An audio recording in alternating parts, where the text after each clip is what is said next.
Check, check, check. 1, 2, 1, 2. All right. So here we are, Mip. It's the end. The end of the regular season. It's already happened. We were, remember how long we were? We like I said, we had like 12 weeks counting down and doing all this other shit, trying to build up and get ready and get excited for the season. And now we're here. And again, we're here eventually. We're a little late as usual. We're very consistently late, or just not here at all.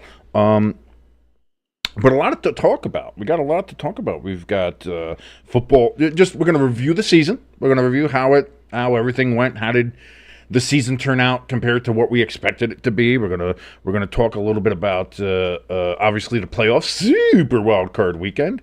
And there's some coaching vacancies around there in the league. 6 of them right now. Should be 7. Should be 7. I'm not that I'm saying anything. I'm just.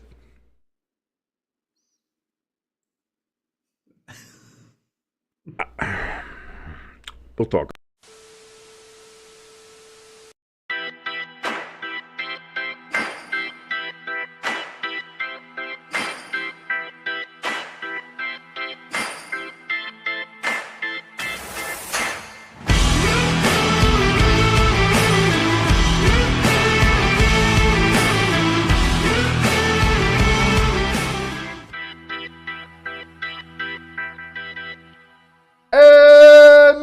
Welcome to Stay Tuned Sports, everybody. Thank you for joining us here. My name is King. That is your good friend Jimbo over in that box over there.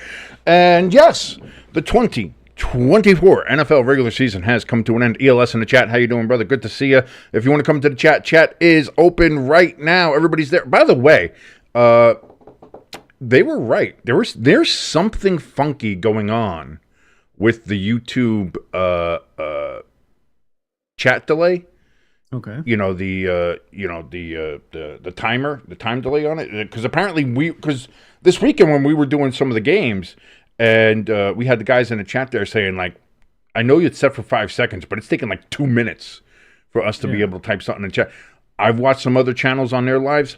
They were having the same issues, and some of the people when they were like, man, something's funky going on with the YouTube chat delay. So no idea what's going on with that, but you don't have to worry about it. We turned it off for now. So that's why I'm glad we have ELS in the chat. He's going to be able to kick any bots.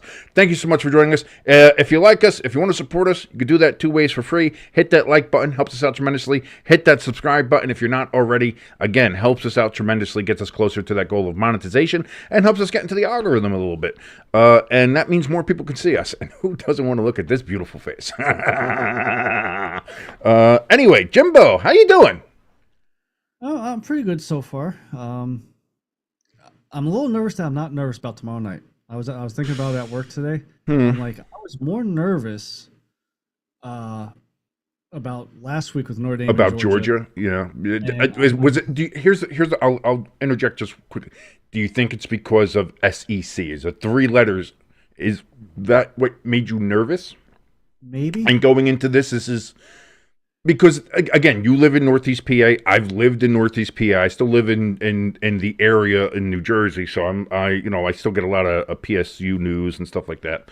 And the narrative around Penn State for the longest time has been similar to Notre Dame. Is good, but can't win big games. Good. Oh, they beat the teams they're supposed to, but they can't. And I'm wondering if maybe that's part of it, is that Notre Dame went up against Georgia, a team that has been a juggernaut for 4 years now. Maybe not, this year's team was maybe not up to par as with the other ones, but they're still fucking Georgia. They still won the SEC. Let's put a pause on that. And maybe Penn State, even as good as they are, maybe it's that narrative, the kind of the way people dismissed and poo-pooed Notre Dame going into this. We're like, it's Notre Dame. They always lose. They always lose in the big games, in the playoffs. They never win. Georgia, they're going to. Notre Dame's not going to win that game. Notre Dame always chokes in big games. They don't do anything. And we've seen what happened. Is that maybe the reason why you're looking at it that way? I think so, because I'm probably one of those people as far as Penn State too. Like James Franklin other than even last week, SMU. To me, that's not a big win. It was Boise State last week. Boise State. Sorry about that. He just seems like he can't win the big game, but now this would be a big win for him.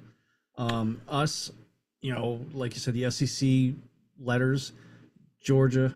I mean, I think this is the first time we played Georgia and that I can remember. But going up against Clemson those couple times in the playoffs a few years back, Alabama 2012. Well, I think we played Georgia 7 years ago or something. I think we had a series with them where they played us once up in South Bend and we played them down in Athens. As far as playoffs. Oh, we never played them in the playoffs. No.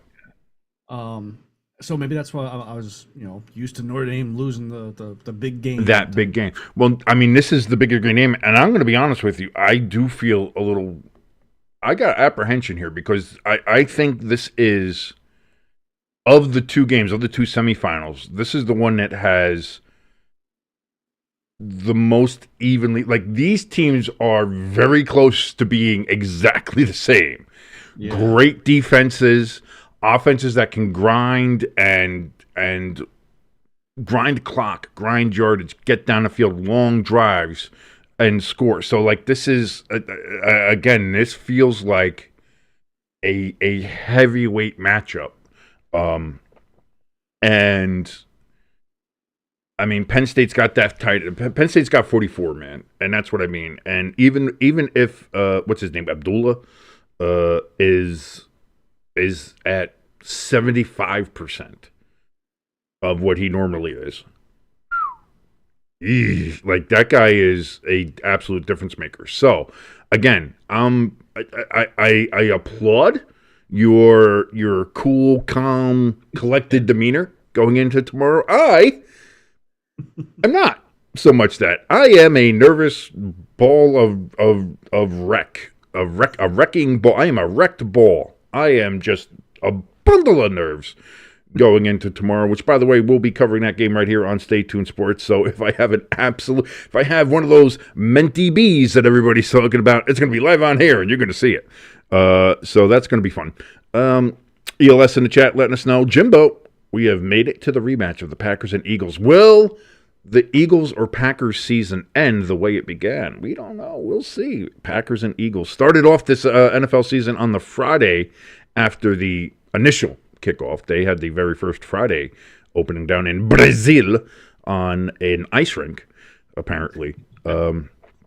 Eagles were able to steal that win towards the end of the game as they legally steal it. I don't know. I don't know. Anyway, so we're going to be talking about that. We have the NFL playoffs to talk about. Again, we'll talk a little bit more about the college football playoffs. We've got lots to talk about. I don't ever want to talk about the Giants again, to be honest, but I guess we'll have to touch on it. But I wasn't going to bring it up. Well, we are Stay Tuned Sports. It's kind of a thing, and one of us here happens to be a huge Giants fan, so kind of have to talk about it a little bit, even though I don't fucking want to, because all it does is make me fucking angry and want to drink my goddamn life away. Like, I listen, I'm not going to say it was the fact that the Giants didn't fire Dable and Shane that drove me down an absolute black spiral yesterday. Yeah. But I'm not saying it helped.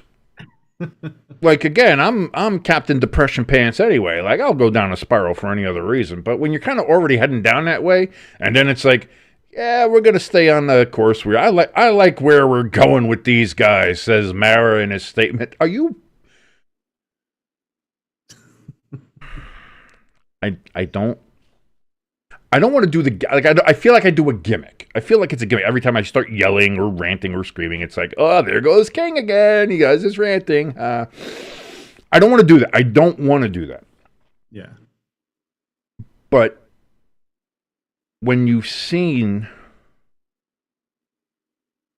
what this general manager has done, and here's the thing, we've got unprecedented access to see what he actually did.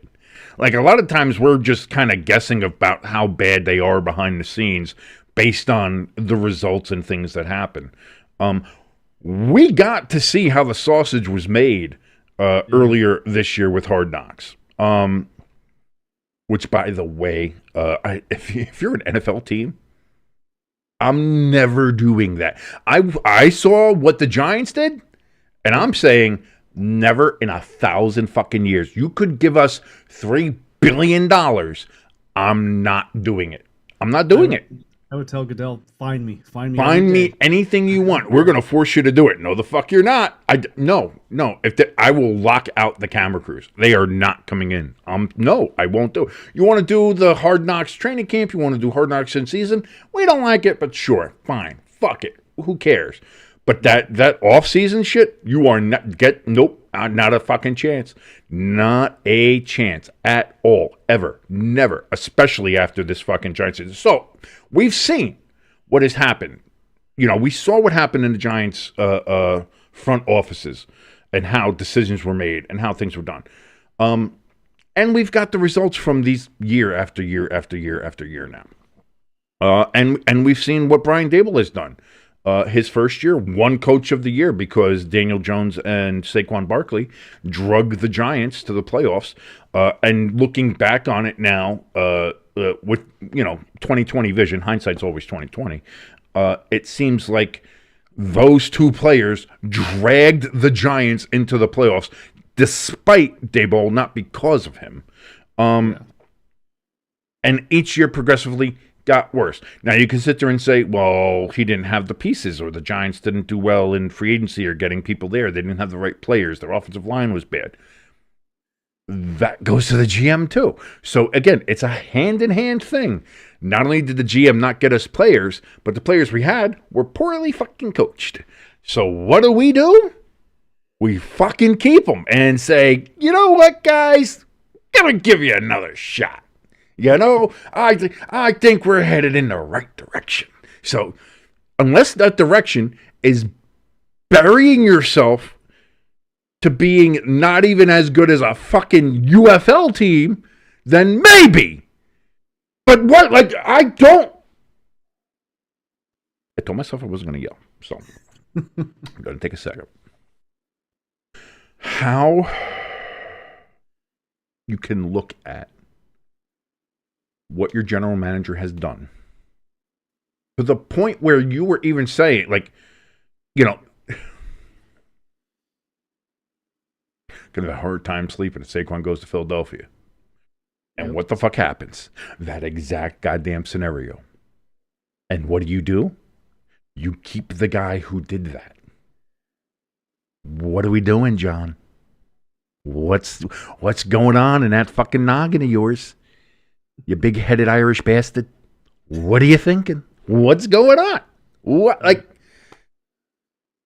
And then you look at Daboll, and you look at constantly trying to put square peg in round hole because I'm the smartest guy in the world. I sucked Ozempic this offseason, so I'm not only smarter, but I lost weight. I know everything now. Oh, a kicker? We don't need to put a kicker on the... We have an open roster spot. Nah, I know our kicker's coming back from just tearing his groin to shreds, but I think he'll be fine. We don't need to have a... Whoopsie daisy! Oh no! Hurt his groin again on the very first kick. Oh no! Now we have to go for two every goddamn play and we lose the game. Way to go, Brian Daboll. Yay! A defense which everybody is like, oh, the defense is going to be they're going to be a bright spot for the Giants this year. Yeah. Look at how great they did. Great job. We have Dexter Lawrence. He's fantastic. We have Dexter Lawrence. Name somebody else on that team. Listen, I'm glad that we traded for Brian Burns. I know Brian Burns is a good player. Again, he didn't do too much for us this year. But again, what can you do, on this team? I'm not even talking about Kayvon Thibodeau, which again is another Shane draft pick that worked out so fucking well. So why not give him another shot, huh? My point with this is just, listen, I know some people like to... some people are very gung-ho about, just fire something. Yeah, something didn't go right, fire him. Something didn't go right, fire. I get that. I get that. And I get wanting to have consistency. I get wanting to have, you don't want to have constant turnover. You don't want to have, I get it. I get it. But when the evidence that you've seen over years now has been poor drafting, poor free agency, uh, just poor scouting, poor, like, again, everything about that Giants, from the general manager to the assistant GMs to the scouting department to the scouts themselves, has been a failure after failure after failure after failure for his entire day. And again, you're talking to someone here, and many Giants fans was like, we didn't think it could get worse than David Gettleman. Yeah. And I've got to say, honestly, at this point, unequivocally, Joe Schoen is worse than Gettleman. And I say that without hesitation, without hyperbole, looking at what one did and what the other did. Ostensibly, Joe Schoen is a worse general manager than Gettleman. No question in my mind. You can sit and try to make a case for Ryan Daboll, and I've seen people do it. Boomer Esiason, one here on WFAN in the mornings, just sucks his fat Ozempic dick every chance he gets. Oh, Brian Daboll's a great coach. It's just that he had to deal with Daniel Jones and terrible players. Okay. Taking my Daniel Jones fandom out of it for a second. Let's say it was just Daniel Jones, and or again, some of the bad players that the Giants have had. Oh, he can only work with what he has. Okay. That goes into the argument of why the fuck is Joe Schoen still here? Yeah. Okay? And I'm going to be honest, I've seen coaches coach players that maybe a lot of people said, "Oh, they're not that great. They're not that good. They're borderline NFL talent," and have done great things with them. I look at Washington. They got one, the real big difference was Jaden Daniels. But I got to tell you, on a player standpoint, as good as a quarterback is or isn't, it takes better coaching. You needed a coach there that can coach the players that you had. Washington has a lot of not great players, you could say. On defense, like their defense is iffy, or their offense is, they have now Jaden Daniels and you have Terry McLaurin, but yeah, it's about what you got. And they still won, 12 games this year? Yeah. 11, 12, something like that. So, yeah, like why is you telling me that Dan Quinn can coach those guys? If Brian Daboll was Dan Quinn, like let's say Brian Daboll's coach of the Washington football team, the Redskin Commanders, Washington misses the playoffs this year. Washington wins 4, maybe 5 games. If Brian Daboll is the coach of Washington, I guarantee that. And people trying to say, well, if the Giants had Jaden Daniels would not be Offensive Rookie of the Year. No. Which he is going to be. You can make the argument about Brock Bowers. Some people are trying to say Bo Nix, but it's going to go to Jaden Daniels. So if the Giants had gone up or somehow had the pick where they were able to get Jaden Daniels would be a fucking afterthought. Oh boy, another bust for the Giants. Oh, Joe Schoen can't do anything. What's that? He would have lasted 6 games because of the offensive line. And to be fair, like I said, again, this year's Giants offensive line, as bad as it was still better than last year's, which was trying to murder Daniel Jones. And it just it gets me.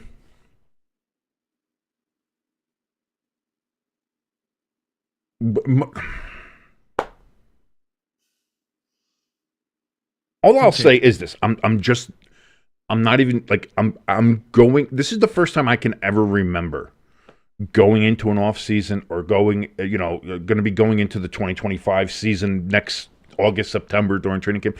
I have no optimism, no hope. Like even in this, if you go back and watch our episodes, like I had the Giants. What did I have them? I think I had us 8-9. Yeah. Or 9-8, whatever. I think it was 8-9, but we still got, like, we were a sub 500 team, but we got into the playoffs because everybody else was bad. I did call the Cowboys sucking, so I mean, there's at least one thing I got right. But like, I had the Giants getting into the playoffs, even though they were 8-9, but I was like, they'll squeak in and they'll be able to do something. I think they'll be better than they were last year. They have some better pieces, stuff like that. Boy, 3 wins. 3 wins.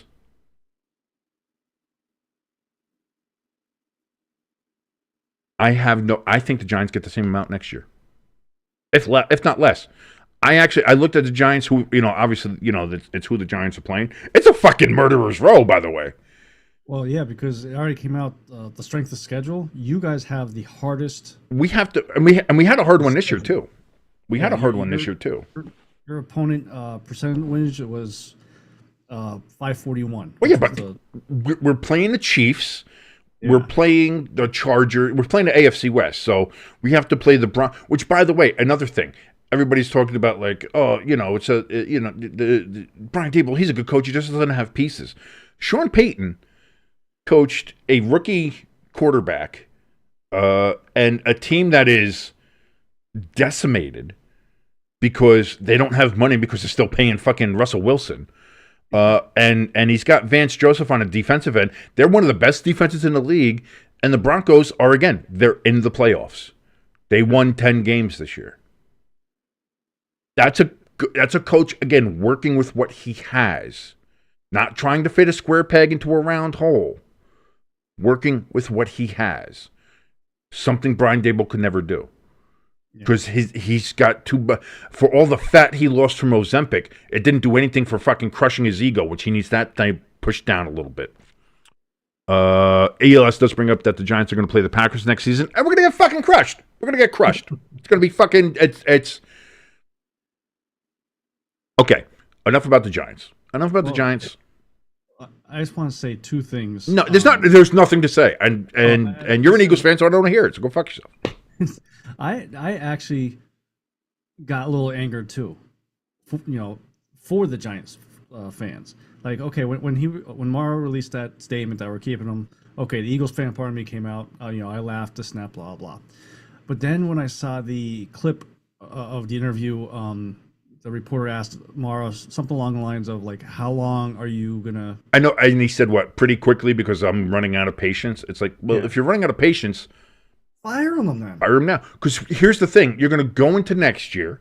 It's going to be another lost season. Yep. Then you're going to have to fire them. And then you're going to get in a new coach and a new GM. And you're going to have to fucking... That's another beginning of another rebuild. And it's a non-ending cycle. This is reminding me a lot of... There was a gap from, what was it? 56 to 86 with the Giants. So like 20 some odd years.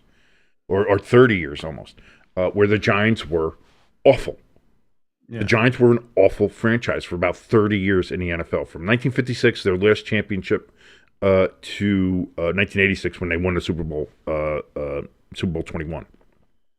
They were bad. And you saw people were hanging signs saying, like, year 20 of the 5-year rebuild and shit like that. And this is starting to feel like that. This is starting to feel like, wow, this team, this organization has no clue what it's doing, where it's going. The owner doesn't know what he's doing. And he's hiring people who they don't know what they're doing. And then he's keeping them. Yeah. Because he doesn't know what to do. And again, I get the idea of wanting to have stability. But if stability is 3 or 4 wins every fucking year, I don't want that stability. Who the fuck wants that, John? Mr. Mara? Which, by the way, who is it? Is his granddaughter? Yes. Yeah, fucking, Kate? Yeah. That's the one good thing that's come out of all this is Kate Mara. Anyway, that's all I have to say. Then, again, we've got a lot of other openings. The Patriots, of course, they immediately fired Gerard Mayo upon winning their game against the Bills. At the end, that one was ready to go, and I think the Patriots really do want Vrabel, and I know he's interviewing with them, and a lot of people not be surprised if Vrabel gets hired by the Patriots. Oh yeah, someone says do an investigation into the Patriots. Why? The whole race thing that's going on, that. I mean, every year I know we go through this. Here's the thing, but here's the thing. I don't think they wanted Gerard Mayo as head coach, especially when Vrabel became available last year. Yeah. But the thing that people forget is that Gerard Mayo had, I think it was in his contract, that said if Belichick is fired or leaves or whatever, he is contractually the next head coach. That's the other confusing thing too, is when that first happened, I thought I thought Kraft came out and said that was Bill Belichick's pick, his heir apparent. And I think And that's why then, it was in the contract. and then Bill Belichick just the other day on the Pat McAfee show said he was a Robert Kraft guy. Mayo was a Robert Kraft pick. So, again, like, yeah, but who knows how? Yeah, I don't either one is go. Either way, it was a contractual obligation. But I think, like at the time that they did it, it seemed like a great idea. Yeah. But then when Vrabel surprisingly gets fired by the Titans, because who the fuck saw that coming? Boy, great job there, Tennessee. So when that happened, and it's like, shit, we really would like to get Vrabel in here, but they couldn't because we have to have Gerard Mayo. And like, here's the thing: I think if the Patriots really exceeded expectations this year, I think obviously Gerard Mayo's there still. I think he stays, but they didn't play well, which is not a surprise. They don't have a lot of players. They don't have a lot of wide receivers. Their defense is an empty cupboard. I get that, and Kraft saw it. Okay, this makes it easy now, one and done, and we can now get the guy that we wanted even last year. Yeah, you can talk about everything like that, and I'm sure people are going to bring up the race factor, and everybody does that now, and that I will leave that to better qualified people, I suppose, to argue that, because at this point, if I try to argue any point one side or the other, I'm going to be called one thing or another. So I'm going to, I don't even participate in that narrative or that kind of shit. So let other people deal with that. All I'm going to say is, I think if the Patriots do get Vrabel, they're automatically a better team. yeah. The culture's different. They're different. They will be a much better team. Yeah. So you have that. Antonio Pierce is another one and doneer.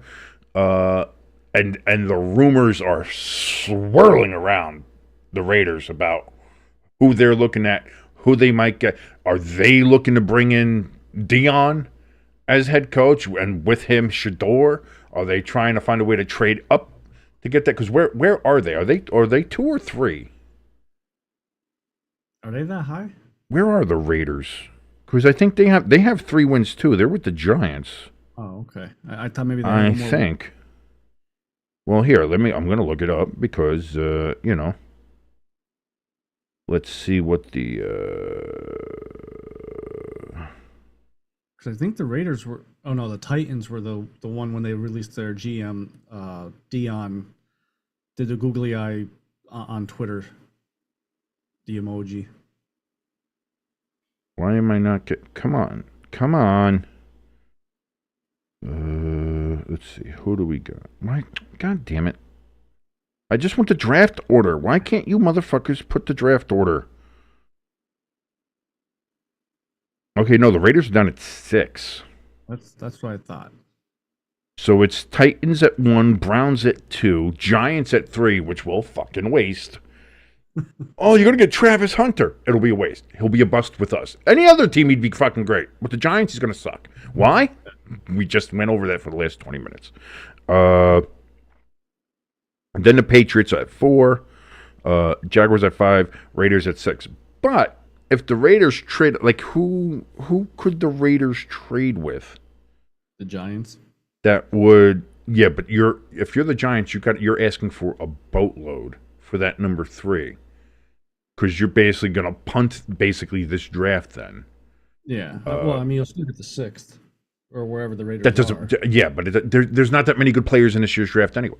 But that's what I mean. It's changed, so I don't think there is. And here's the thing: there might be 2 like the 2 quarterbacks everybody's talking about is Cam Ward and Shedeur Sanders, but they're looking to be gone 1-2.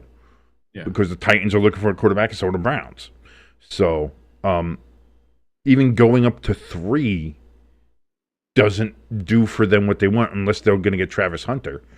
But I don't think Dion would leave Colorado and go to the Raiders to coach somebody that's not his son. Yeah. Like, that would be the draw, is come here and you can work with his son. So, and again, I think for the Raiders to go up to 2 or 1, they don't have the assets. And the Titans and Browns are both like, no, we need these picks. So put them out of the water with something. So that's what I mean is like, so the rumor of about it being Dion, I don't know. I don't know about that.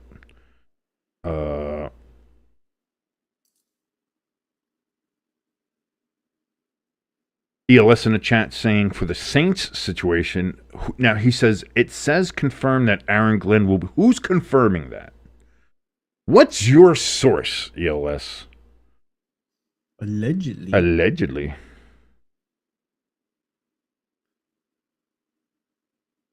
Let's see. Because I think today starts the interview window for, I think, the Detroit guys. Ben They're Johnson. starting to interview. Aaron Glenn's got one lined up with the Patriots. Yeah. Who else? As far as the Jets, just say anybody that's breathing. The Jets are apparently 14 different coaching interviews they're having. They either have had already or have set up. Like the Jets are just fucking shotgunning this. They are the drunk guy at last call in the bar looking to go home with somebody. There's like we're putting feelers out to them all. Who wants to come home? And everybody's like, I don't know. The Jets are kind of looking like the 350-pound girl who, you know what, in the dark light doing too bad, but those lights come on, it's like, I don't know how desperate you're going to be there to go to the Jets. Again, I would like that, but I don't think the Jets are going to retread with Rex Ryan. I mean, and if they do, boy, the fan base is not going to be happy about it. Yeah, because I mean, when he was there, that was the butt fumble quarterback, right? No, he was gone by that point, I believe. Adam Gase. No, it was between him and Gase. The Jets have had a couple of different coaches. Yeah. Let me look up who's the Jets coaches. Yeah, because Gase was rather recent. Gase was only 2016, 2017 or something when he had the crazy eyes. Yeah.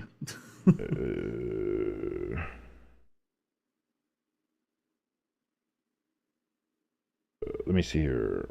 Jets coaches since Rex Ryan.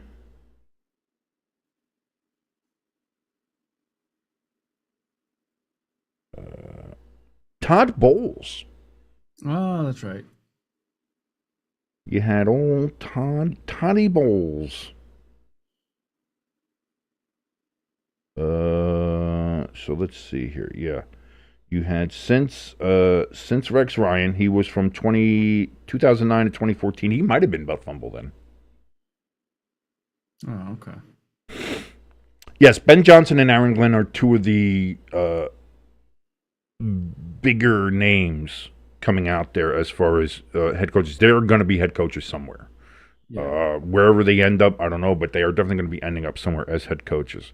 After Rex Ryan, you had Todd Bowles. Todd Bowles was 2015 to 2018. He's doing well. He's Tampa's coach now, right? Yeah. Doing well down there. Then you had Adam Gase.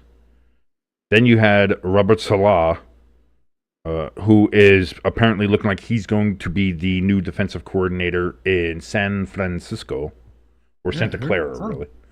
So, and again, I think he's a fantastic defensive coordinator. He's just not a good head coach. And everybody was always like, oh, the Jets, it seems like Robert Saleh wasn't the problem. No, he definitely was. The Jets had a lot of other problems, but Saleh definitely was a problem. You know, and I mean, anybody could tell you that. And look at any Diana Rossini article in the last 3 years. He was a problem. That entire Jets building is a problem. Ownership on down is a problem. There's nothing great happening in Florham Park right now. So again, I think that's the thing where you have to. If you want the Jets job, you have to basically be desperate and just be like, I'm okay. I'm going to be.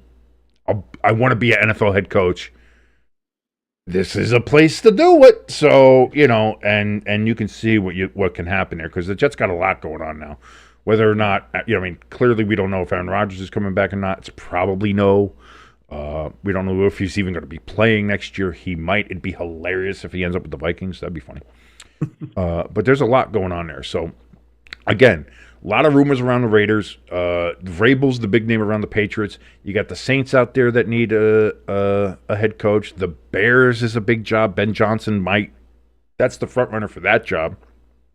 Even before any interviews, what people are talking about is that he's the big one that they want to grab for the Bears job. Is Ben Johnson there from Detroit?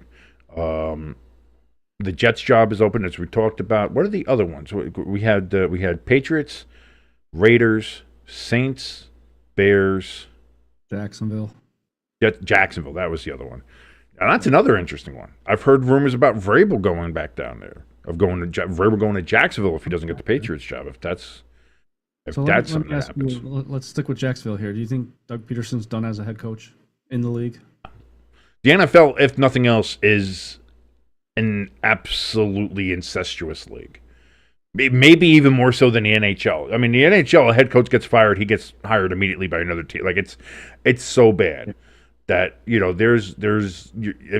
get fired as a head coach, you'll get hired somewhere else, even if it's as a coordinator, and then as a head coach again, that'll happen. That's what I mean, though. Do you think he's done as a head coach, but will definitely be a coordinator somewhere? He'll eventually get another head coaching job. Mm-hmm. The man won a fucking Super Bowl.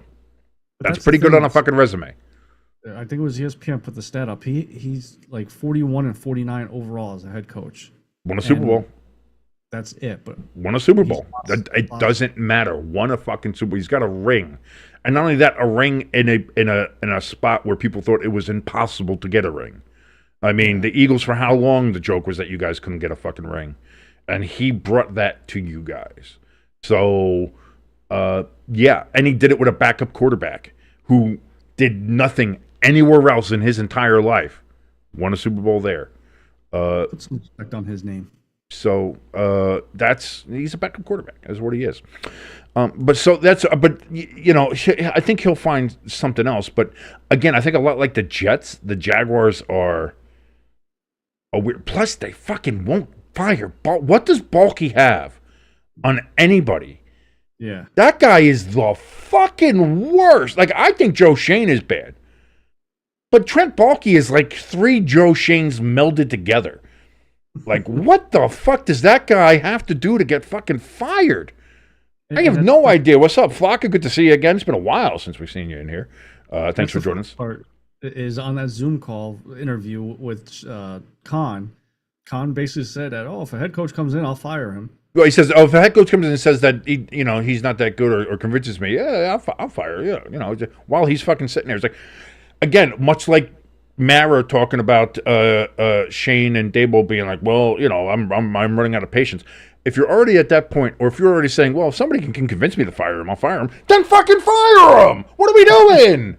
We're just sitting here fucking jerking each other off, waiting for, like, and that's what's so frustrating as a fan. If you're a Jacksonville fan, obviously as Giants fans, I mean, it's just so frustrating. It's just like, we see what it is. You have to move on. You have to find, like, we're New York. Yeah. The New York metropolitan area. I know everybody's gonna fucking okay. And the 49ers are Santa Clara. Go eat shit. I don't give a fuck. But it's the New York metropolitan area. New York, New Jersey, Connecticut metropolitan area. Fine, whatever. But you're in the biggest media market, most money around here, biggest corporations, all the sponsors, worldwide money coming into the area, and you're gonna fucking penny pinch and we want consistency, consistently fucking bad for the last 13 fucking years. The fuck is wrong with you? Yeah. And people want to bring up, Daniel Jones set this franchise back. No, that was Joe Shane. Because who made the decision not to pick up Daniel Jones' 5th-year option? And then Daniel Jones has a fantastic career fucking year, drags the Giants to the playoffs, and wins a playoff game at the division winner who was, 13-4? Yeah. In Minnesota? Had another career game in that game. So now you're in a fucking, you're fucked. Now it's like, all right, well, it seems like we got a guy. It seems like we do have a quarterback. He finally took that step we all wanted to. But now he's not under contract. So now it's like, all right, well, fuck. Now what do we do? And now that puts you in a bad spot with Saquon. And even though you offered Saquon a lot and he turned you down. So you can see that as whatever you want. You can sit there and say, well, he negotiated in bad faith or anything like that. But at the end of the day, if you didn't have if you didn't get rid of the 5th-year option for Daniel Jones, it's a problem you didn't have to worry about. Yeah. And then when 2023 happens and Daniel Jones gets murdered by his offensive line, you can then say, then you can fucking clean your hands of the situation. And then you're free to pick a quarterback ready to go. And at that point, the Giants could have picked up Bo Nix or J.J. McCarthy or Michael Penix Jr. or somebody like that.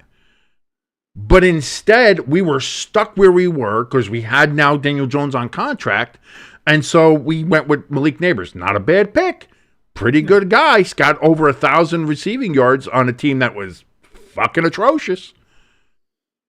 But Joe Shane put the Giants in that position. It wasn't Daniel Jones. It wasn't Saquon Barkley. It was Joe Shane. And from the start, he was the problem. And let's not forget the draft picks of Kayvon Thibodeau, fucking Evan Neal. Get the fuck out. I heard somebody come out and say, like, oh, well, everybody was talking about how Evan Neal that's a can't-miss prospect. Yeah, but if you have right scouts and you have right people, you already know who good players are or not, and you don't make those mistakes. And there were plenty of teams who didn't draft fucking Evan Neal, probably because they saw, like, all right, he's fine in Alabama, but again, he's slow. He doesn't read defenses well. He can't get off the ball fast, all of which we've seen with the Giants. Like, at some point, you got to sit there and say, oh. And this also goes to the fact of why I don't like draft picks and why I don't like the draft, because it's all a fucking crapshoot to begin with. How many times have people said, oh, it's a can't-miss prospect, and then it turns out to be a bust? So, I mean, that is what it is. Flocka in the chat says, my condolences on the death of the Giants organization by the hands of the Mara family. By the hands of the Mara family.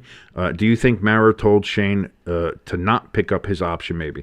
No. From what we've seen with Hard Knocks, I don't think Mara has that much of a hands-on thing. He comes in, he talks with them, he gives his opinion, but I don't think it's, hey, because if that's the case, the Giants would have signed Saquon Barkley. Yeah. If that was the case, Mara would have went in there and said, I don't care what it takes. Sign that man and get him here. He didn't. He said, I'd like him here. Most popular player we got. I hate to see him in Philadelphia, but you're my general manager, so I trust you. So I don't think that's a case. I don't think, people want to put Mara into that, oh, he's a meddling guy or he doesn't know. I don't think Mara's that guy. He's not the guy doing it. He goes in, and again, he listens to what his people are saying. He gives his opinion of what he thinks, but he's not saying, sign this guy, don't sign this guy, release this guy, do that. I don't think he's doing that, Flocka. Yeah, no. I agree. Jimbo, you got a question here from ELS. He says, I think this full stream is going to be on the Giants. No, I keep on trying to move away, and Jimbo's then like, well, wait a minute, I'm going to say this. I was mad too, and then we get roll back on it, Sometime. Like, you have to we do have to move on. And so, we've been doing this for fucking, how long now? 43 minutes. All we've done is talk about the Giants. I want to talk about the rest of the NFL, the year in review, things that have happened and what we thought would happen, things that are happening. Let's jump over to let's go over the countdown set here, because I want to go and check this out. I'm not doing cover-ups. I'm not doing anything like that. We're just going to pop it open and see what we have. This is going to be our last top 12. This is who we think are the top 12 teams after Week 18 of the NFL season. And let's see what you think. And I got a peek at Jimbo's. I got to tell you. I got a peek at yours, too. Fucking strap in, folks. This one's fun. This one's... We start the I feel like mine is more rational. Mine has ration and thought behind it. Yours is, you know what? Let's just go. Let's let the people look at this. Let the people decide. As we see, Jimbo's there on the left, mine on the right.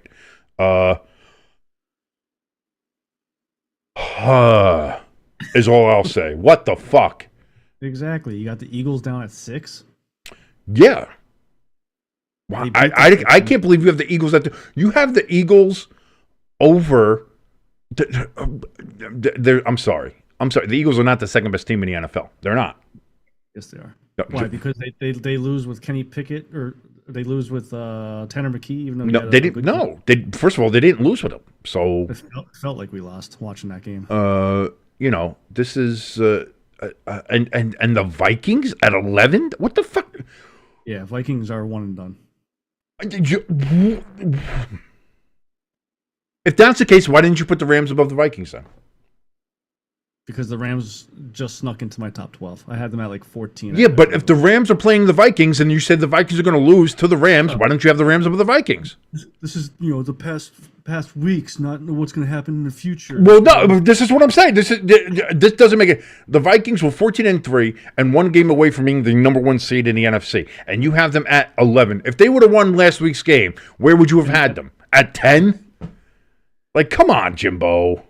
I forget where I had them the prior week, but they got blown out by Detroit for the number one, the biggest game. I'm not disagreeing with that, but they also, dude, I'm sorry, having the Vikings at 11. So there we go. If you're taking a look at his, Jimbo's got no comment for the Steelers. No, neither one of us have places. If you lose 4 straight games and you look like absolute shit going into the playoffs, you're not in the top. You're not in the top 12. I'm sorry, you're not. Neither are the Texans. Texans are not in there either for me or for you, which I've noticed as well. I also don't have the Rams in my top 12 because, I think they're playing well. But like, if you ask me if you want to go by your old metric of, if they played on a neutral field, who to win? I think, again, if you had the Bengals play the Rams right now, the Bengals win that game. I honestly do think that. That's why I have the Bengals at 12, even though the Bengals are not in the playoffs. I think the Bengals they've won 5 straight. I mean, their offense has been absolutely gangbusters. I mean, it's the reason why they were even in the playoff race still to begin with. Joe Burrow had an MVP year, and he's not going to get considered because his defense sucked. And that's the unfortunate thing about it. But again, he had an amazing year. Jamar Chase had an amazing year. T. Higgins had a great year. Like, everybody on that Bengals offense fucking ate this year. That defense was fucking trash, though. Although I will give them credit. The last 4 games, they played better. They did play better. Not great by any stretch of the imagination, but they played better. The only consistency that we have, between both of our things is the Lions, Bills, Ravens. Right. They've been up in that area for the most part for the whole year. Again, Chiefs at 5? Like, what the fuck are you doing, dude? How do you have the Chiefs at 5? This is the thing. They are like the Lions. They are adaptable. They play. Shut up, Siren. Take the refs out of it, then. Shut the fuck up. Shut the fuck up with the whole ref shit. Stop it. Grow up. That's such a Philly fan thing to boom. The refs like them and they hate us. Yeah, people said that how long about the Patriots? Why did they stop supporting the Patriots all of a sudden and go to the Chiefs? Well, the Chiefs were a better team. Yeah, that's what it is. It's not that the refs favor one or the other. It's that the fucking teams are just fucking better. I'm sorry. Fuck off. I hate the fucking ref narrative. Like, yes, do refs suck? Yes, but they suck across the board. They suck in a I've lost the fucking word. They favor the Chiefs because they're they suck in an unbiased manner. They just suck across the board. But having the fucking Chiefs at 5, I'm sorry. The Chiefs and the Lions, they're 2 teams that are they are adaptable. They can adapt their game to play any game. Oh, you want to have a shootout? We could go. We can do that. But even like the Chiefs realized, we don't have, we had a lot of injuries this year on offense. We don't have the weapons. We can do a grind out game though. We can fucking grind that shit. And you see the stats. Mahomes, not great stats. Travis Kelce, not great stats. But they still win games. They found ways to win games. Blocked field goal here. Special teams play here. And listen, to be fair, they got lucky on a lot of shit. Fucking toe out in the opening game against the Ravens. That's lucky as shit. But then by luck, and eventually their luck's got to run out. And I mean, again, you don't. Not in the Super Bowl, I'm hoping the Chiefs do go to the Super Bowl and win it, so they could get that 3-peat. But if Philly's in there, their Chiefs' luck is going to be running out. First of all, the Eagles got to get past the Packers this weekend, and we got it. And we got Jalen Hurts. Jordan Love might not be playing. Dude, Jalen Hurts is not a good quarterback. And you know what? If he starts slow, put Tanner McKee in there and 400 yards, 5 touchdowns. Listen, Green Bay Packers ain't the New York Giants. They have some of the Giants plays on. Xavier McKinney might get himself a couple picks. Let's be honest. But you're thinking about the Watson. first of all, the Eagles have to go. First of all, they have to get past the Packers. Then they're probably going to have to get past who? I think they said it's either Tampa Bay or the Rams would be the next in line. Again, it depends on who wins that, or the Vikings. I don't know, because the Vikings are, so it could be the Vikings, yeah.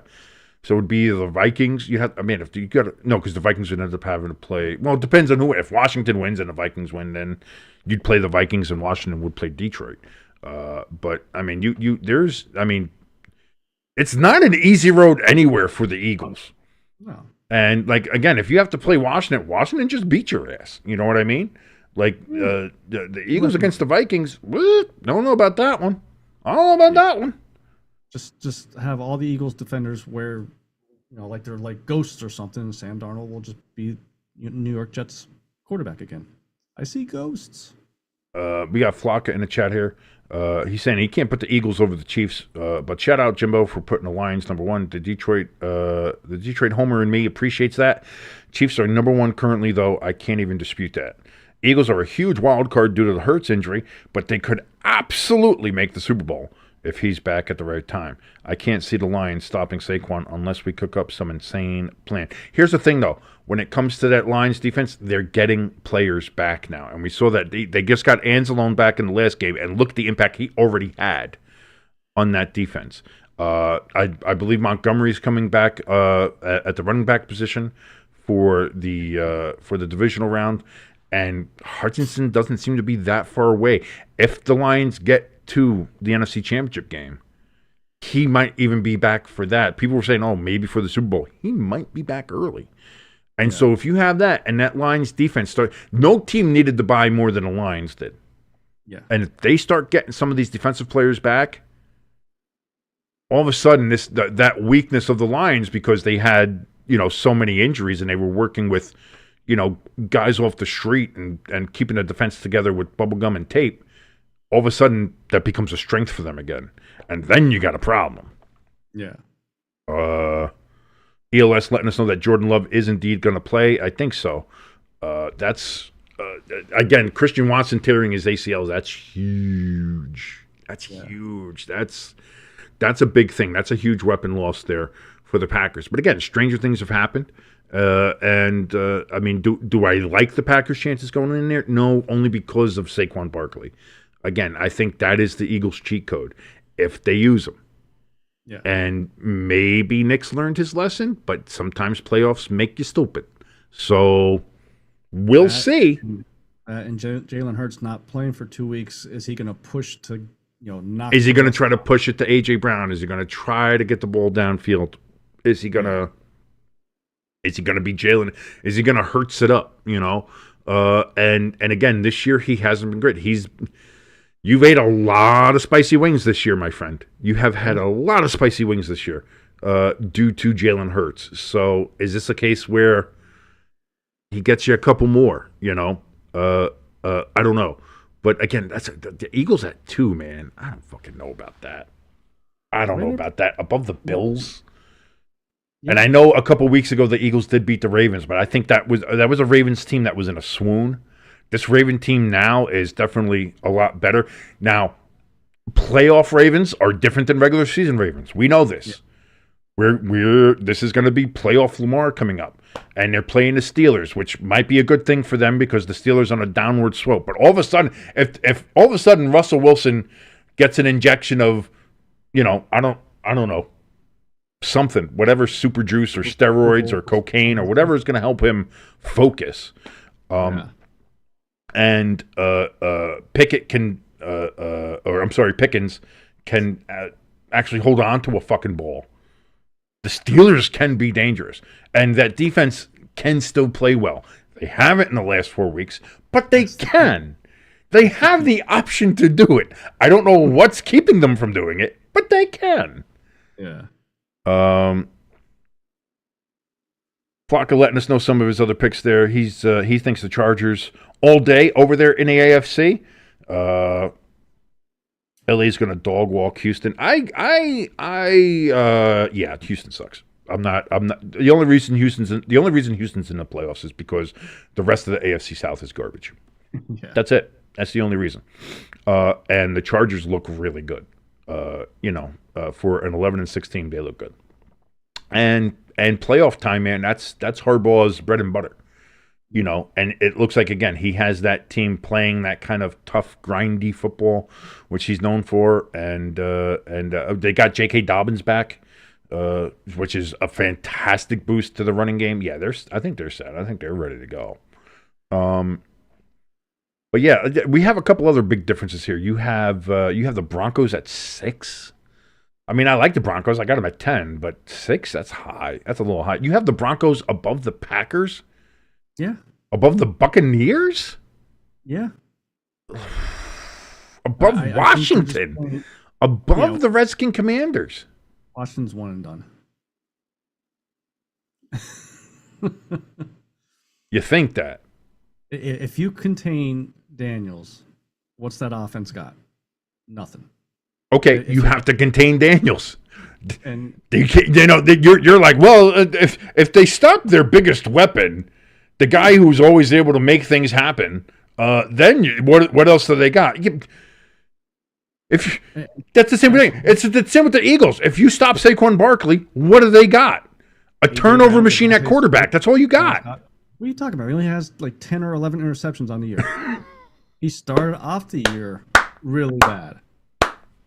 But then we went like 5 weeks without a turnover. As a team, even. So yeah, because they started hitting the ball off to Saquon more. There's a reason why Saquon had 2,000 yards. They were like, we are taking the ball out of Jalen Hurts' hand and put it in Saquon's. A lot safer. Yeah. And that's the thing. If I'm the Packers, I'm play fucking man. Man coverage. I trust Xavier McKinney. Play man coverage. Stack the fucking box. Yeah. I'll let Jalen Hurts beat us. And if he does, congratulations. Kudos. Fantastic. Wonderful job. But I'd rather let Jalen Hurts beat us than let Saquon Barkley beat us. That's the whole thing. When it comes, when you're playing the Eagles, it has to be let turnover McGee over there fucking try to beat us. We'll stick with stopping Saquon. I'm just curious. If Jalen Hurts is turnover McGee, what's Patrick Mahomes' turnover nickname? Because he has more turnovers than Jalen Hurts. Yeah, but how many Super Bowl rings does he have? I'm talking about this year. You're talking about. Doesn't matter. It doesn't matter. Even this year, like I said, this is the difference. Is that Patrick Mahomes? Yeah, his numbers are much more mediocre. Yeah, but the Chiefs are 15-2, and he's 15-1. That's the thing that you like. A lot of the people out there and the Chiefs haters, they're not understanding. And that's the thing is, like, I have an appreciation for the Chiefs and what they've done this year is that they have a coach at Andy Reid and their team that was unable to be like the explosive Chiefs that everybody's used to. Big plays down the field, 50-yard bombs, 80-yard runs, Travis Kelce going all over the place, Mahomes doing all this, he's so great and doing these passes, blah, blah, blah. They were unable to do that this year. They didn't have the pieces. There were a shit ton of injuries. Mahomes had a high ankle sprain halfway through the year, and all these things, compounding and compounding and compounding and compounding. Yeah. But at the end of the day, they found ways to win games. Every fucking week, they found ways to win games. And they went toe-to-toe with the Bills and Buffalo, where Buffalo finally kind of got that monkey off their back a bit. And that's really their one loss. I mean, last week, they got crushed by the Broncos, but they played old Carson Wentz out there, who basically did his job. He kept the Bengals out of the playoffs, which is definitely something the Chiefs wanted to make sure happened. But yeah, you know what I mean? So to sit there and say, like, you shit talk the Chiefs, oh, well, Mahomes, he's all this. Yeah, they're also 15-2. They are the number one seed again. Everything has to run through Kansas City again. Yeah, because there's only like 2 teams in NFC or AFC. NFC has a lot more teams that Are you out of your fucking mind? You got the Chiefs, you got the Chiefs, you got the Bills, you got the Ravens. The Chargers can make some noise. I'm not going to say they're one of the top teams, but they could. Are you telling me the Chargers couldn't go into Baltimore and beat the Ravens? No. You're out of your fucking mind. So NFC, who's your top my top teams in the NFC?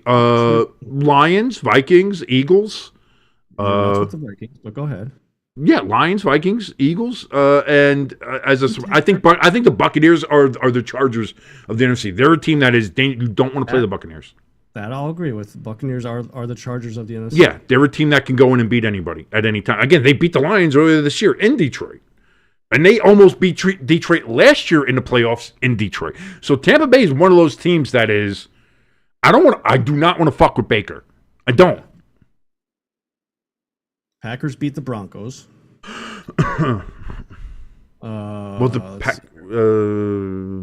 Because you're saying there's more top tier teams in the AFC playoffs compared to the NFC playoffs or NFC bracket. I didn't say there was more, or just or that's what I'm saying. So in the AFC side of the playoffs, you got the Chiefs, Bills, and Ravens. That's it. No. And then there's everybody else. Okay, and in the NFC, you've got the Lions, Vikings, Eagles, and Buccaneers. So there, 5. So it's 4 and 4. Who's your 4 for AFC? Who's your 4th? I said the Chargers. You're nuts. You're nuts. You just said you agreed that the Buccaneers are the Chargers of the NFC. As far as that goes, the team that they can at any time they can go in and beat anybody. They're not as good as the Buccaneers. They've won one more game. Well, there you go. What do you mean? So I'm saying you're saying I don't know what the fuck you're saying at this point. You're just talking in fucking circles, man. You're saying the Chiefs are so much better than the Eagles, and Patrick Mahomes is so much better than the. I didn't say that. At no point was that anything I fucking said.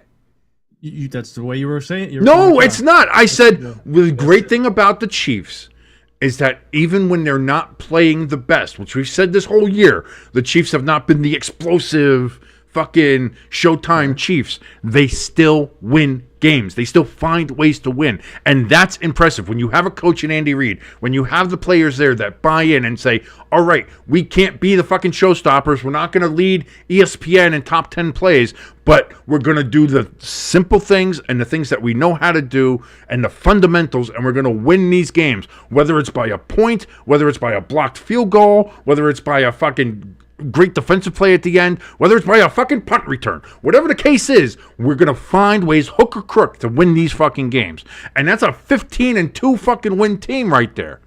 Okay. So what's the great thing about the Eagles, how they play? Saquon Barkley. The Eagles without Saquon Barkley are a 7 seed, if that. You're nuts. No. Are you out of your fucking mind? You're nuts. You think the Eagles without Saquon Barkley are that good? I would take 2 to 3 wins away without Barkley. And that's because no, you guys are the Packers. You guys are 10-6 or 11-6, 10-7.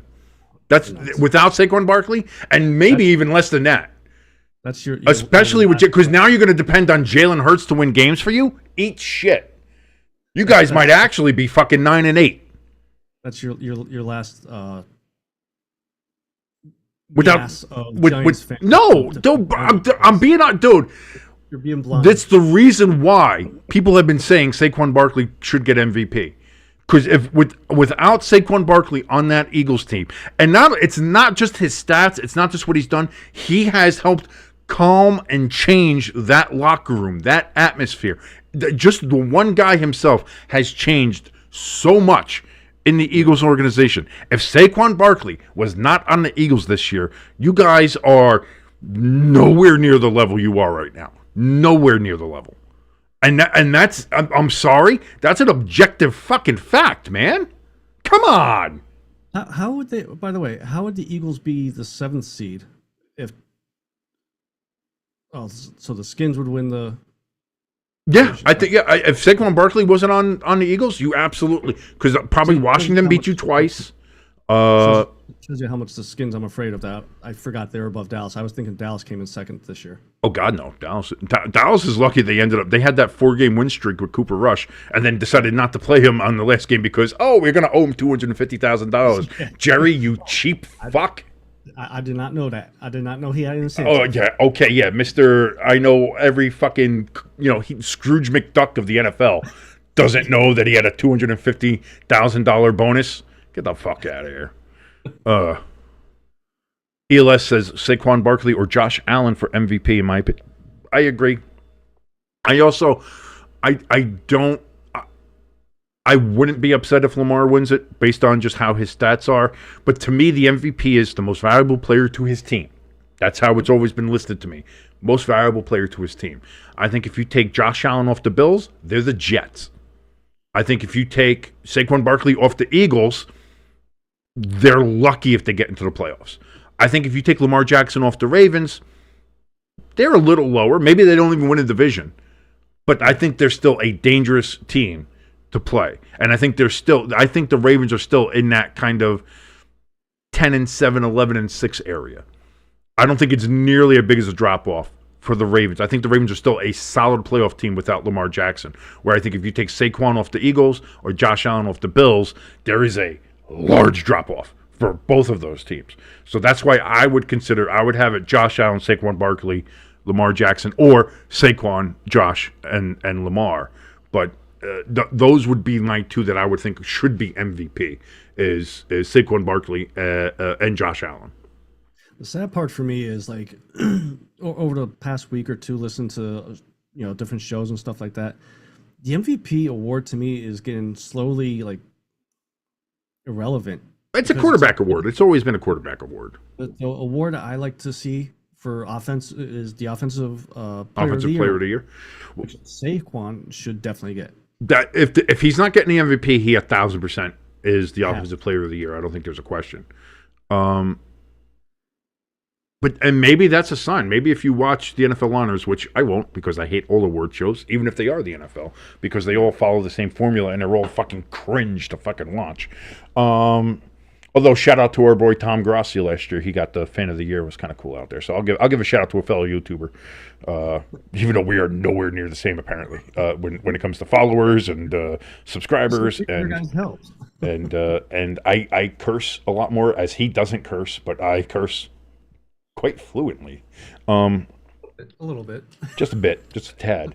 But that could be a thing. Like if you see the offensive player of the year and it's not Saquon Barkley, maybe that's a sign that he is getting the MVP. Maybe that's a sign of like people were like, okay, well, we'll give it to Lamar Jackson or Josh Allen or something like that to be the offensive player of the year, and Saquon gets that. Because that's the other thing too. Offensive player. If you're not going to get MVP, you might get offensive player of the year. So would that be a chance where you get like a Josh Allen or somebody else or Saquon be the offensive player of the year? I would think giving a quarterback both offensive player and MVP is kind of overkill. Yeah. But kind of a big move too. I don't know, man. I'm interested to see how it goes as far as the playoffs go. We see that. There was something else I wanted to say. Oh, also, NFL, can we stop having Monday night playoff games? Stop that. Don't do that. Yeah, it took me a couple days to put that together because, like, I was at work. I was like, okay, we got 3 games Saturday, 3 games Sunday. I'm like, wait, that's only 6 games. There should be 7 games. I'm like, nah, it's got to be 4 and 3 or 3 and 4. Totally forgot about Monday night. Stupid. Just stupid. Yeah, it's 2 on Saturday, 3 on Sunday, 1 on Monday. So you got your 6 games there. It's bothersome. But be that as it may, I think we're in for a good time as always. Playoffs are always fun. And strap in, man. We've only got a month or so of football left here, so we'll make it last. Make it last as long as you can. Never mind. I was going to say something inappropriate. I'm not going to. Of course, we also have the college football playoff. And that is coming up. We have the Orange Bowl tomorrow. I think they said they're going to air 7:30, so the game's probably starting somewhere like 8 o'clock or something like that. We'll see. Over around 3 in the morning. We have Notre Dame versus Penn State. A lot of hype, a lot of buzz about that game. And then the next day, we have the Cotton Bowl, which is going to be the Ohio State University against Texas. Let's start with the Cotton Bowl. Let's start that one first. We're going to talk about it. What are your thoughts, Jimbo, about Texas, Ohio State? What do you think is going to happen? How do you think these teams match up? And who do you think gets out of that semifinal on Friday night? Here's the thing. The way Ohio State has played last week and especially during against Oregon. But towards the end of the year here, of the regular season, they're just a powerhouse. Like I would not be surprised if they just blow out Texas like they did at Oregon. But there's a small part of me that thinks they're going to lay an egg. Like they're just going to just shit the bed, and Texas is going to win by like 20. I had a thought about that. Like it did cross my mind. Yeah, I want to pick. I'm pretty much like 90% on Ohio State, but there's like that little guy that's 10% sitting on my shoulder saying, "Take Texas, take Texas." There is a part of me that, you know, in looking at it, like, is Ohio State maybe reading their press clippings too much? Is Ryan Day all of a sudden getting into his bag again like he does occasionally? I'm going to say no. I mean, Ohio State's just good. They're just a good team. And maybe the best team remaining in the playoffs, the way they've played these last couple games. Now, that's to say some people were saying that Oregon was already showing cracks. The fact that they let Penn State put, 38 up on them in the Big Ten championship game, and Penn State not exactly known for scoring a ton of points. But like that was a little bit worrisome, and then, you know, they play Ohio State again in the Rose Bowl and just get run out of the building. Is Texas that team to maybe push back a little bit now? Finally be able to, you know, that Texas is not a Tennessee, and they have a better defense, and their offense can go toe-to-toe with Ohio State. Is that something that will give Ohio State pause, give them fits? Can they handle adversity? That's if Texas can do that. Yeah. Again, Texas struggled at the end with Arizona State. So, again, if we're looking at the evidence of what we've seen, it seems more like Ohio State should win going away. Yeah. But again, we've seen stranger things happen. I do think, like, if I was going to pick, I'm picking Ohio State. I think Ohio State wins. I think it'll be closer than maybe some people think it is. I don't even know what the line is right now. But I do think Ohio State wins that game. And that's the other thing, too, you got to remember. This is kind of a home game for Texas. You know, Arlington isn't Austin. I get that. Texas is a big fucking state. It's a fucking, I get it. But, you know, it's a lot shorter to go from Austin to Arlington than it is to go from Columbus to Arlington. Yeah. So I think it's going to be a fairly pro Longhorns crowd there. That's going to make it, I think, a little bit more difficult for Ohio State. Can their quarterback handle that? Can he handle that pressure? Big game again, or does he have a Michigan meltdown? And same with Ryan Day. Does Ryan Day, if he does happen to get behind it early, or if it is close, does he start kind of doing what he did with Michigan and making some kind of silly play calls and, you know, shit out of the blue, which he has a tendency to do, you know, and almost ruin it for his own guys? I don't know. So I am gonna go with Ohio State. Who are you officially going with? I'll go with Ohio State. Just because, like I said, 90% of me wants to pick them, so I gotta go with the majority there, and so I'll go with Ohio State. All right, I'm trying to pull up the line here quickly, which of course, FanDuel and my phone doesn't want to do that. Ohio State is favored by 5.5. That's 5.5. That's a lot. I don't think I honestly think it's going to be like a 3-point game. To be honest, I think it's going to be that tight of a game. I think it's going to be tight. Over under is 53.5. I think I'd go the over on that. I think those two can fucking they'll hammer it. I think they'll hammer the ball there. I could see a 60+ I think game. So. Michael Vick over your house? What's going on? Sorry, Mike. I'm sorry. You'll never escape it. Let dogs out. Ooh, ooh, ooh. I'll be here all week. Don't do that again. Don't do that again. Next, obviously, the big game tomorrow night. The University of Notre Dame, they are a 1.5-point favorite over Penn State. Basically a pick 'em there. kind of what we were talking about. This seems to be maybe the most even matchup of the two, and maybe of the entire playoff. Notre Dame's defense, Penn State's defense. I mean, just two fantastic defenses. And then you look at the Notre Dame offense, can grind the ball, as we saw them with Georgia. Grind the ball, grind yardage, get down the field, long drives. Even if it ends in a field goal, it ends in points. And able to make that happen. And they also have Love back, which even, you hope he's a little bit healthier and can make the cuts and the moves that he's used to without having a problem with the knee. We'll see. Fingers crossed. Even so, I think Price is fairly good there as well as the backup. Then, of course, you have Penn State, and they have Allen there. They have their tight end, 44, dynamic player. If he gets the ball, watch the fuck out.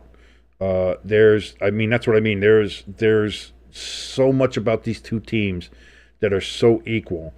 And again, it's not just the fact that you have these two gigantic brands, people have been kind of salivating over this matchup since it first kind of looked like there might have been a matchup in the first round of the playoffs when the first rankings and things were coming out.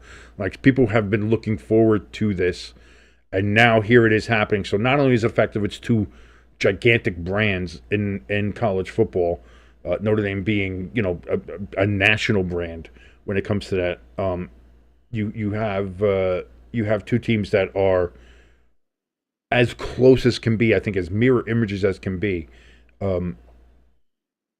Interested to hear what your thoughts are going into this game. Again, you said you're not feeling anxious, you're not feeling worried about this game. What say you when it comes to this Notre Dame versus Penn State Orange Bowl matchup? The 1.5 point spread, I think, is right where it should be. 100%. This is going to be a close game. It's going to be closer than the Georgia game. Even that score with the Georgia game, I think it was a closer game than what that score showed. Oh yeah, no, because you take away the punt return to start the second half, it's definitely a lot closer. Yeah. But if Notre Dame's front line on defense, just those four, could get the pressure without too many blitzes, and Riley Leonard could just protect the ball, but still get the passing game going a little bit. I think that's going to be the two keys for us to win. And I hate picking my teams, this, but you can defer. You can defer if you want to. We can defer this. I think the way Freeman is with this team, I think we pull it out. I honestly, and to that point, I think if it is as close as we both think it is, that we think Vegas thinks it is, everybody thinks it's going to be a close game. If it is that close, I think it does come down to the coaches. And in that case, if it's that close, I'll take Marcus Freeman every time. Yeah. As we've seen with him all season, as we saw him with the Georgia game, as we saw, he is a coach that can hit the right buttons, knows when to push the buttons. That's the thing too. He not only does he know the right buttons to push, he knows the right time. He knows when to push it. He knows when to. Let's go for the fourth down here. Let's just. Does it happen all the time? No, but yeah, let's do this. And has the confidence in his team to do it. And you look at the one punt play where he took everybody off and put everybody on, and Kirby Smart saying, "I didn't know that you could do that. That doesn't seem like something you could do. I was told that was illegal." If the center touches the ball, it is. But the center never touched the ball because Marcus Freeman is smart and he knows how he coached his players right. You know how to do that. As long as the players know what they're doing and they're well coached, and I believe they are.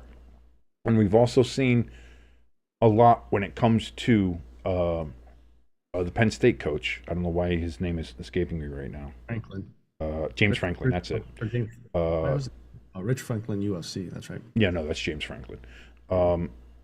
He has had a tendency over the years to maybe not make the right decisions or have bad clock management or things like that. Which again, you living up in Northeast PA, me being around the area, knowing it, like that's something you see often and hear complaints about from Penn State fans, Penn State media, everybody up there who covers it. So, like, it's not just me saying, well, I think James Franklin's bad. It's like you have a lot of people in the area being like, James Franklin sometimes does goofy shit, Yeah. So that's something to keep in mind. So, like I said, if it is a close game, and that's how I'll qualify it. If it's a close game, I think it comes down to the coaches. In that case, I'll take Marcus Freeman every time, and I'll pick Notre Dame. But you have to keep it close, and that's the key. That's the key. So we'll see. Again, I am a bundle of nerves about it. I might throw up a couple times before the game. I'm glad that you're all fine with it, which it feels kind of the opposite of 2012. Yeah, well, as of right now. In 2012, like, I was like, I'm cool, having shots at the bar. We had the big titty blonde bartender. I'm going to hell, I know I'm misogynistic, but she did. She was like a white Joy Taylor, to be topical. Topical. It was, next game. I was, what's that? Zion's got next game. Zion. What did you say? I was wondering when you said Zion. Like, who the fuck is Zion? Zion Williamson. Zion. It's an I, not an E. And I think that's fake anyway after looking at it. But, either way, still great. I think, because I remember that game, and I was like, I was trying to stay cool and calm, and you were a bundle of nerves, and I remember your sister was there, and she was kind of like, she was crying about it because, of course, I know your uncle was huge in Notre Dame, got you guys into Notre Dame, and I mean, I obviously I have Notre Dame, with the memories of being with my father and everybody watching Notre Dame and mother watching Notre Dame as a childhood. And it does, that's why we love Notre Dame. It's a part of our past. It's a part of who we are, or a fabric of who we are. I just remember you holding on to hope the whole fucking game, just being like, "Oh, we still got a chance. We still got a chance." Like, I knew after that first quarter, I was like, Alabama is like an NFL team, and they're playing a Pop Warner. Like, it was, you could tell the size difference. You could tell just it was not in the cards. Yeah. For Notre Dame, and it finally took it until like it was like 2 minutes left to go in the fourth quarter. You turned to me and you're like, "I think it's done." I was like, "Yeah, but it's like a 40-point game. This motherfucker's been done for a while." I hate to tell you that. But now it seems like it's a little opposite. You're a little bit more chill guy. You're like, going into it, I feel all right, feel good, not nervous at all, anything like that. Meanwhile, here I'm like, so we'll see. We'll see how it goes. And again, if you see me puke or live on the air, or have a little mentee bee right here, a little mental breakdown on the air, that's going to be fun for everybody to see. But we will be here for you for the Orange Bowl tomorrow. Notre Dame versus Penn State. See, already I'm getting the agita. All I asked is, I don't even want like 50-50 refs. I just want refs better than what that was in the Georgia game. That was bad. Yeah. Like, come on, man. That was bad. So we'll see. So I'm interested to see how that breaks down. But so we'll see. We'll see what happens. So our pick for the national championship game for both of us is Ohio State versus Notre Dame, which ABC and ESPN are absolutely stroking themselves over. Let's be honest about that. That would be something if that was able to happen. But we'll find out the first piece tomorrow night, and then of course Friday at the Cotton Bowl we will find out piece number 2, and then the championship game will be, I believe, January 20th. Yeah, will be the championship game. That's a Monday, so strap in, folks. We're getting ready here. NFL Super Wild Card Weekend starts this weekend on Saturday. Of course, the Houston Texans at 4:30, which is kind of a tradition now. Houston Texans always at 4:30 on Saturday to open up NFL playoff state. It's happened every year, I think, for the last 5 or 6 years. However long, every time Houston's in the playoffs, They open it up on Saturday, 4:30 in the afternoon. So we'll get ready for that. Of course, we have the playoff games, the college football playoff games there. We have, starting tomorrow, it is playoff fever, baby. Thursday, Friday, Saturday, Sunday, and even Monday. Thanks a lot, NFL. So we have all that going on. Thank you so much for joining us. Again, if you want to help us out at all, hit that like button. It helps us out so much. It helps us tremendously with the algorithm. And if you're not subscribed yet, please hit that subscribe button. It certainly helps us out and gets us closer to the goal of being monetized, which, of course, is a big goal because I am poor and a loser. And you can help me not be as big of a poor loser. And that's all in your hands. I'm putting it all in your hands now, everybody. It's your responsibility now to keep me from being a loser any further. So go ahead and hit that subscribe button. If you want to help us out any further, of course, the link for our donation station is down in the description, as well as our merch store. Thank you so very much, Jimbo. Any last thoughts on this Wednesday?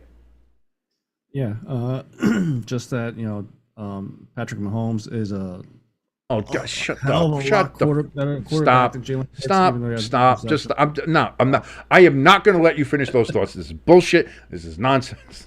Also, Giants will have 14 wins next season. I'm gonna sick Robin on you, and we know how mad she gets at. We know how mad she gets at Matthew Stafford. I'm gonna put a Matthew Stafford jersey on you and just go sick him.